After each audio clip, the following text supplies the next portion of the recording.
Folks, we're blessed to have Dan Peppers with us today. Dan has quite an experience with diabetes. Dan, welcome to Beat Diabetes. Thank you. Thank you, Dennis, and good morning.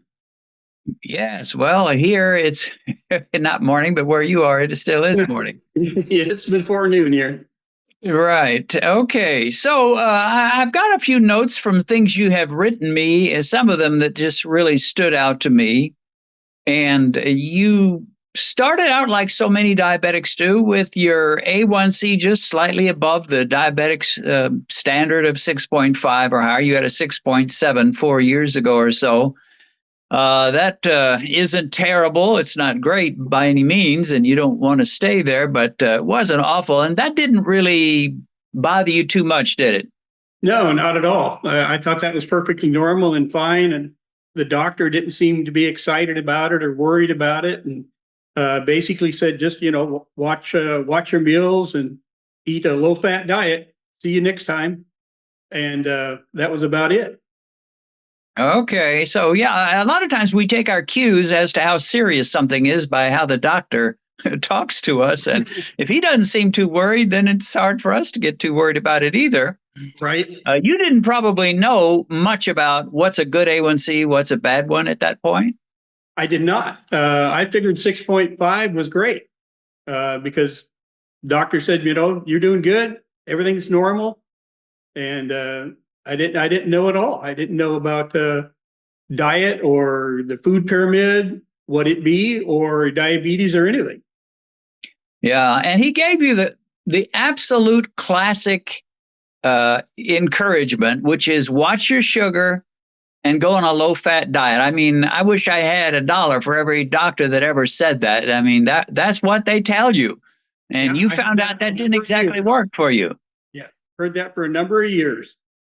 And I'd get my A1C checked every 6 months with a regular physical and checkup. I'd make regular doctor visits. And so I just thought that was perfectly normal. Right. And you didn't really have any symptoms of diabetes, or did you at that point? Not at that point, no. Okay. So you mentioned how that in April of this year, we're recording this in 2025 in November, and you say that in April, suddenly things turned around and it turned out you were worse off than you thought you were. Tell us about that. Yeah, in April, I took a trip to visit my brother in Texas, and I've got some notes here that I'm referring to. Just if I'm looking down once in a while, I'm checking a note. I visited my brother in Texas, and I started to have some real concerning symptoms of I was continually thirsty, could not get enough to drink at all. I mean, constantly just drinking water. And then, of course, that resulted in constant urination. Every 15 minutes or 20 minutes, I'd have to go to the bathroom. And then I noticed that when I was driving on the freeway, that the road signs were harder to read. I'd have to get a lot closer to them until I could read them. They were blurry from farther out, and I've always had pretty good vision. And so I noticed my vision had decreased and it was concerning the whole time I was there. So when I came home, I did a glucose test with my glucose meter, and it read 432. So I immediately made an appointment with my doctor to have a doctor visit.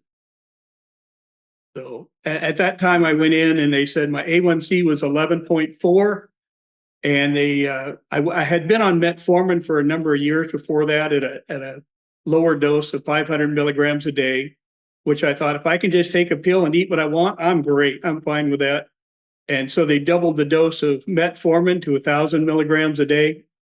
And of course, they said, you really got to watch your sugar and keep that low-fat diet. And but they did refer me to a dietitian that they had on staff. And so I met with her about 2 weeks later. During that 2 weeks period of time, of course, I dived into YouTube, and 11.4, I seen this is not normal at all. This is way out of bounds. And I found out a lot about what A1C and glucose should be. I watched Dr. Dazel, a woman, I think she's African, And I found Dr. Sten Ekberg, who talked a lot about at a cellular level what was going on with insulin resistance. And I really kind of started to understand what diabetes was like. And after about 2 weeks of watching YouTube, I found your channel, which was totally different. It was more practical means of what to do and how to do it. And I watched you guys do the test, which was really great. It's like, this is, somebody who's a real person. And I understood you're not a doctor, and which was fine because you're just a normal person with the same problems that I'm having. And so I really, really got into your program at that time. And then I met with a dietitian just about that time that I found your channel. And she recommended a CGM for me, that I did a CGM, and she gave me a handout that I thought was pretty confusing about, what sugars and what carbs and what foods are how many carbs and things like that, which she had this math equation that was way out of whack. That's like, I don't want to have to do math every time I eat something. And and then I started to keep a food log at that point of what I ate every time I ate something. I would record before and after my meal, and then that's when I really started to binge on your channel and really started to understand it. So for the first 2 weeks, I really struggled with what I could eat, what I couldn't eat, what's a carb, what's not a carb. But she did teach me how to read food labels, which was a huge benefit now that I know what carbs are and net carbs and sugars. And then I really started to make good progress at that time. Yeah, I want to read one of the things that you said that I think bears repeating, and maybe you can elaborate it on a little bit. You said, you talk about how you struggled for a couple of weeks, which is not bad. A lot of people struggle for years. You struggled for a couple of weeks once it got up to that 11.4. But you said, I still didn't know how to read labels or what a carb was, what a starch or protein or fiber was. I was a typical American male. So you just really had no clue about any of that stuff, did you? Yeah, never had concerned me before. I'd always eaten what I wanted to eat, and not concerned about it. At the time, I thought I was doing pretty good because I was eating a smoothie every morning for breakfast, which I thought was great. Later, I found out that was probably the worst thing I could do have for breakfast. And I would eat a lot of starches and pastas and mashed potatoes and French fries and but I'd cut the fat off the meat, so I was doing good. I cut the fat off the steak. Well, you were doing what the doctor said, right? You were watching your sugar and going to the low-fat diet, and that was just a total mess for you. Yes, it was. And but once I found took some of your advice and started going down that path, I really started to make some progress, which was super encouraging. Once you make a little bit of progress, you go, oh, this kind of works. And so you make a little bit more. So I set some goals at that point for myself about 3 weeks in. And I set a goal. Well, the dietitian told me, just try to keep your glucose spike under 50 points per meal. And so that was her advice. And so the competitive person that I am, I said, well, I'm going to set that spike at 25, and I'm going to try and keep every meal under 10 or 15 carbs per meal. And so that seemed to work really well for me. Yeah, well, that would for sure. Now, one of the things that helped you, I'm sure, you're hearing me talk about this stuff, but you weren't just hearing me. You were confirming it with your CGM and the results you were getting. And when you do that, it doesn't take too long to kind of figure out what works and what doesn't for you, does it? Right. And I kept the food log was really good for me. And I kept a spreadsheet. I'm a spreadsheet guy. And so I kept a daily log, and you could see almost day by day the average glucose coming down, and especially week by week, it just dropping quite a bit. So, in a couple of weeks, it dropped almost 100 points after the first 2 weeks of really going to low carb. Just on an average. So I started it in May. I was like 342 was my average glucose. And by the end of May, I was at 143 was my average. So within a month, it had dropped, 200 points in a month for my Yeah. average glucose. That's incredible. And when you think about it, most doctors, they don't see that kind of success from their patients, over 6 months, over a year, sometimes never. And in a single month, you're dropping from the 300s down into the 140s or so. That's got to be encouraging. Right. It was super encouraging for me, thinking I can do this. My other goal was to get totally off of metformin. And so when I would drop to my average glucose, I think down in the beginning of June, I cut my metformin dose in half because I was down at, I was averaging about 100, 105, 110. And so I cut the metformin in half. And of course, my average went back up to 120s because, the metformin's taking up that gap. And so then in another 2 weeks, it would drop back down to about 100, and I would cut that dose in half down to 250. And at the beginning of July, I stopped taking metformin altogether, and it dropped.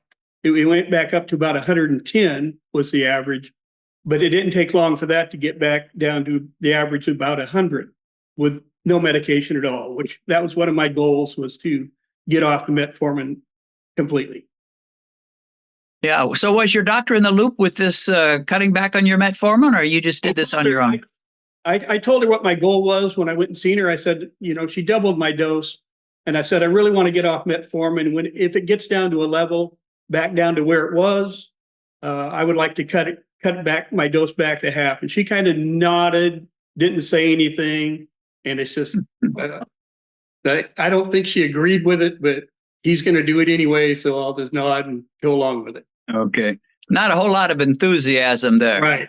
Yeah. I don't think she was on board with me cutting out medication, which nobody wants to be on medication. Well, very few do anyway. So you mentioned that by July the 10th, you were down to 6.7 as an A1C. And you made the statement, of course, you're better than that now. We'll talk about where you are now. But I mean, even by then, you were, when did all this start? It was April 2025 where you found out you're 11.4. So by July, April, May, June, July, about 3 months, right? You're down to 6.7, glucose dropping every week by week. And you mentioned your doctor was totally surprised, had never seen any kind of a drop like that in such a short time. Now, I'm assuming she's not just 24 years old. She's probably seen a lot of diabetic patients, but had never seen what you saw. Are you some kind of a freak, or do you think you just had the right information? Well, I knew I wasn't a freak because I was watching your channel, and I knew hundreds, if not thousands and thousands of people have followed your advice and it's worked for them. So I knew I wasn't a freak, but I did tell her about your channel, and I said, you really need to get your patients to watch this guy to get results. It'll get you results.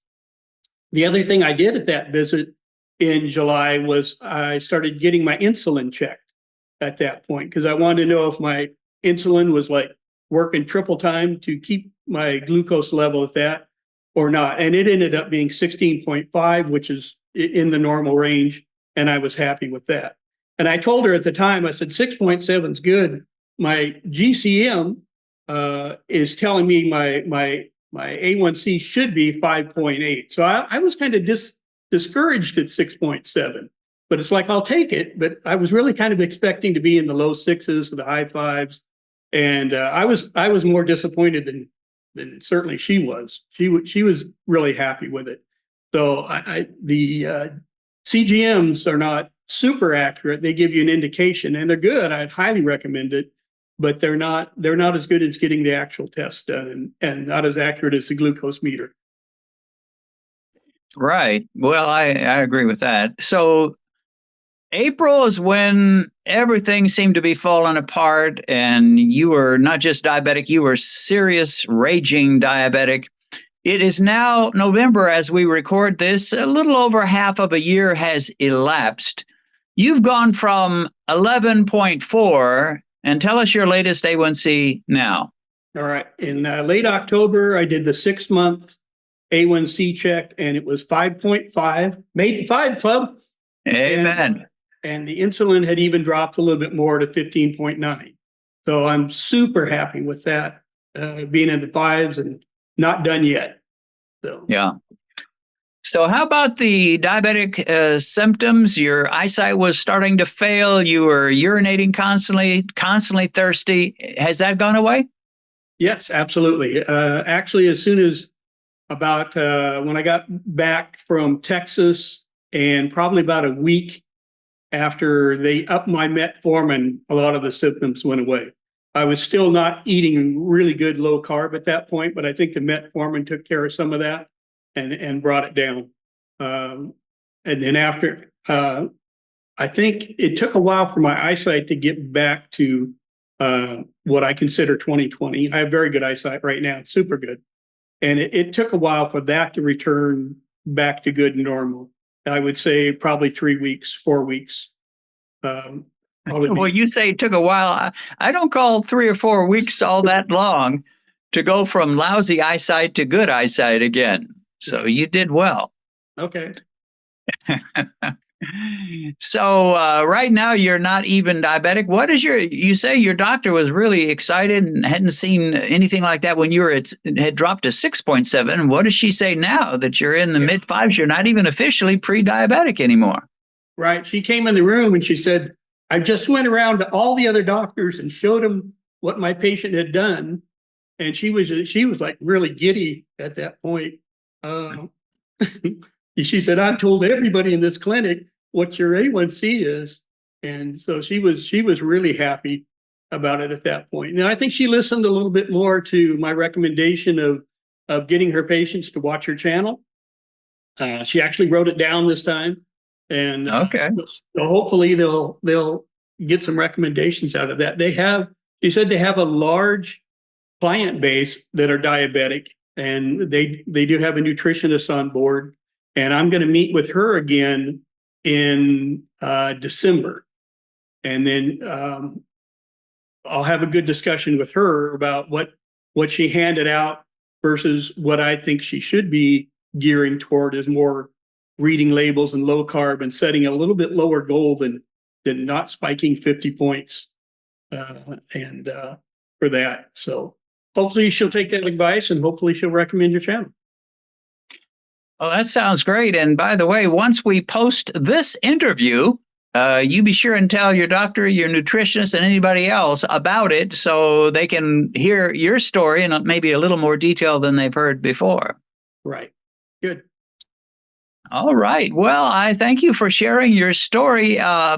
One question I ask a lot when I interview people is, okay, you've done this, you've changed your diet, you've seen a lot of success. Do you think this is something, this new way of eating, this new diet, you think that's something you can do the rest of your life, or do you feel you're in constant danger of backsliding and falling back to your old habits? No, I'm very comfortable with the way I'm eating now. I have no problem with it. Found a lot of workarounds for keto pizza crust and things like that. Pizza, I love pizza, and if you do the keto crust, you can add pizza. And I found that pork rinds, barbecued pork rinds, if you grind them up, they work great for a batter. If you're going to fry something, and just a lot of workarounds. So I have no problem with saying no to Fritos corn chips or mashed potatoes or things like that. But like I say, I'm a fairly competitive person, and I have pretty good willpower. When I want to do something, I'm going to do it. So I don't see any problem with that at all. So I think, I don't think it would be a problem to continue this way of eating. I get satisfied every meal. I get full every meal I eat, and I don't feel that I'm going hungry at all, and I don't feel I'm sacrificing anything at this point. Well, there's a saying that goes, nothing succeeds like success. And it sounds to me like once you started tasting some success and watching your glucose levels go down, there was just no stopping you. Yeah. The results on paper that I would see on paper every week, it's like, this is definitely working. Just keep going.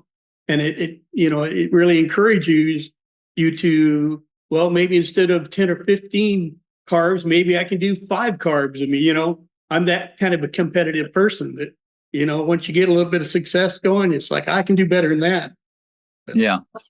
Yeah. Well, that's pretty much describing me as well. Once I tasted that success, it was like, all right. And then as the years have gone by, I've gotten even more fanatical about my diet in many ways.